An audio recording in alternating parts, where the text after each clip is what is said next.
Hello guys, napunta ning gym, nagwara-wara na punta kay para na po ma-exercise na po itong lawas nga muro na og gibantok nga ni nga wala min ginin exercise og sa kasimana kay na busy mi gid si Arsak Budoy sa iyang trabaho. So karon nakahigayon gid siya og exercise, kunyarian lang yan pero nagbabayad na yan sa pag-exercise niya. Charot! Kaya yun, nagpapahinga pa siya pero tuloy-tuloy yan mamaya. Kaya abangan nyo na lang kung ano ang next niyang gagawin. Ayan, nagdumbbell pa siya. Kunyari yan, pero hindi yan makahalahutay sa 4 times 12. Kaya yun, tuloy-tuloy lang siya para naman mamotivate yung katawan mo. Para ka naman hindi ka magmukhang siyuang. Charot! Basta maghinay-hinay ka lang, tuloy-tuloy lang na siya. Para naman maganda yung katawan mo. Kasi parang medyo okay na yan, oh. Para na firm na yung mga kusukusuan mo din. Ayan, na po ka diya 6 ko.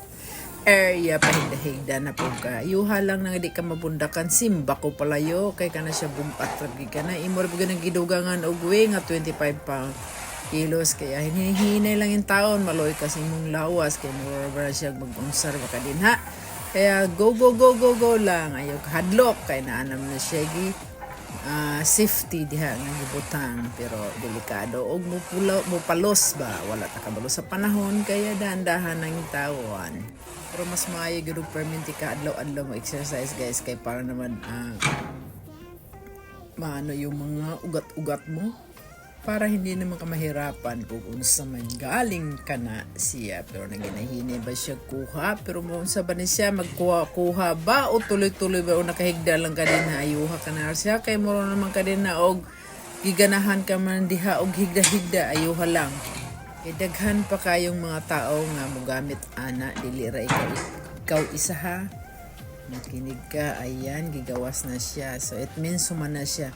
Unsa na pa kay sunod aning himuon pag ginhawa dilpin ayuha in taon ka na kay muro magkakautoton sa imong pag-exercise arsak. ayuha kay makaululo ka na yun imong gihimo. Kaya yan na po siya daan ang naghayahay para siya naghayahay nakaupo pero kana siya i-exercise na iyang tuhod.